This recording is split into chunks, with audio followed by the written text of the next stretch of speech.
Assalamualaikum warahmatullahi wabarakatuh. Apa kabar anak-anak? Berjumpa kembali dengan Ibu Rini di video pembelajaran MI Gumi Palembang.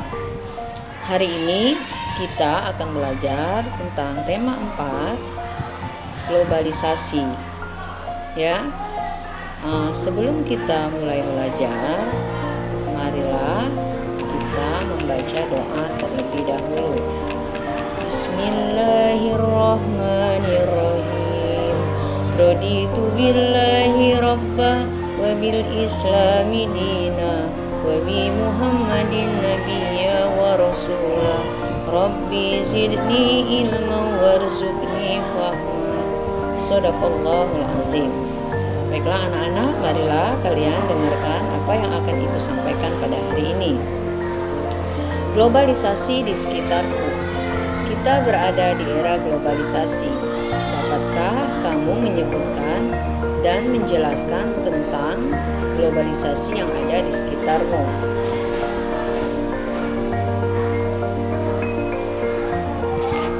Ayo amati berbagai produk yang ada di sekitarmu.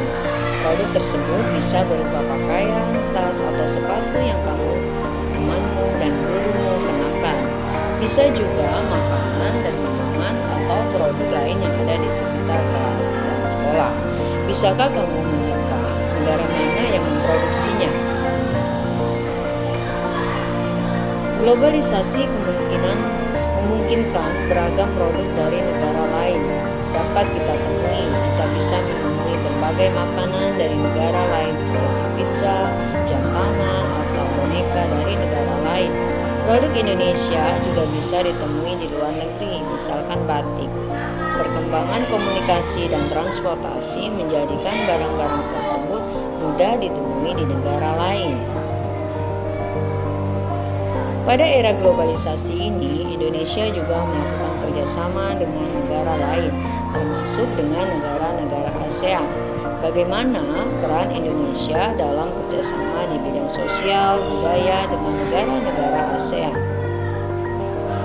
Menjelang akhir pertemuan ke-44 Menteri Luar Negeri ASEAN, tepatnya pada tanggal 22 Juli 2011, di Hotel Nusa Indah Bali, diselenggarakan acara makan malam. Acara tersebut dihadiri lebih dari 50 Menteri Luar Negeri, tampak Menteri Luar Negeri Amerika Hillary Clinton dan Menteri Luar Negeri dari negara-negara ASEAN, Cina, Rusia, Uni Eropa, meninjau dan tamu dari berbagai negara lain. Tentu saja berbagai makanan tradisional dihidangkan dan berbagai kesenian daerah ditampilkan, seperti tarian-tarian tradisional Jakarta, Bali, dan Aceh. Sebagai acara puncak adalah penampilan angklung interaktif oleh Saung Bukujo. Semua hadirin dibagikan angklung berbagai tangga nada, kemudian memainkannya bersama-sama dengan dipimpin oleh Daeng Bukujo. Tanpa semua undangan berbahagia, mereka dihadiahi angklung yang baru saja mereka mainkan sebagai tanda mata dari Indonesia. It's for you, a souvenir from Indonesia, kata Daeng Bukujo sang komandan. Tahukah kamu listrik mempunyai peranan penting di era globalisasi? Bagaimana produksi listrik di era globalisasi ini? Ayo kita diskusikan. Kita sering mendengar bahwa abad 20 merupakan abad globalisasi. Berbagai peristiwa dari berbagai belahan dunia dapat kita saksikan langsung melalui layar televisi pada jam, menit, atau bahkan detik yang kita dapat berhubungan dengan sanak saudara, kerabat, atau sahabat yang berada di negara lain dengan mudah. Kita seakan hidup dalam satu desa yang sangat besar. Listrik memiliki peranan penting di era globalisasi. Tidak dapat dimungkiri bahwa globalisasi terjadi karena perkembangan teknologi di berbagai bidang yang didukung oleh peran listrik sebagai sumber energi di dalamnya.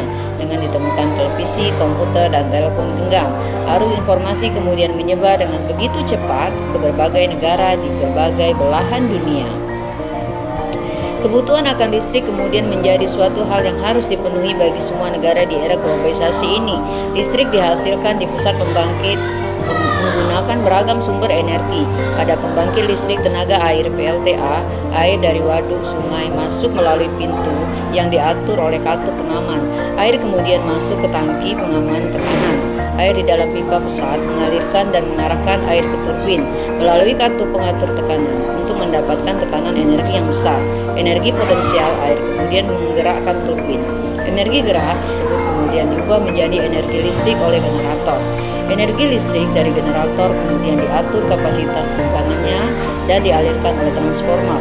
Energi listrik kemudian dibagikan ke konsumen oleh saluran transmisi.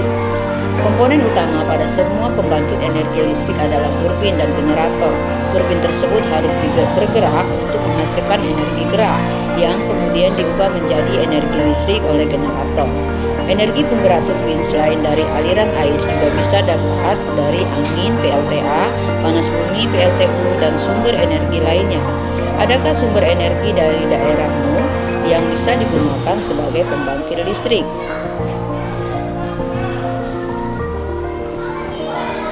Komponen utama pada semua pembangkit energi listrik adalah turbin dan generator atau dinamo. Turbin tersebut harus bergerak untuk menghasilkan energi gerak yang kemudian diubah menjadi energi listrik oleh generator atau dinamo. Pada pusat pembangkit dari waduk-waduk besar, energi listrik yang dihasilkan juga sangat besar dan mampu memenuhi kebutuhan listrik warga di berbagai wilayah. Di daerah pedesaan yang belum terjangkau aliran listrik dari pemerintah, warga terkadang membuat pembangkit listrik secara mandiri dengan memanfaatkan aliran air dari sungai atau air terjun yang ada di daerahnya. Pembangkit tersebut tentunya menghasilkan energi listrik yang hanya cukup untuk memenuhi kebutuhan listrik warga sekitar saja. Pembangkit listrik tersebut dinamakan pembangkit listrik mikrohidro yang memanfaatkan sumber energi alternatif dari aliran air yang ada di lingkungan sekitar. Nah, anak-anak, mungkin ini saja yang dapat dijelaskan pada hari ini. Dan ibu akhiri, wassalamualaikum warahmatullahi wabarakatuh.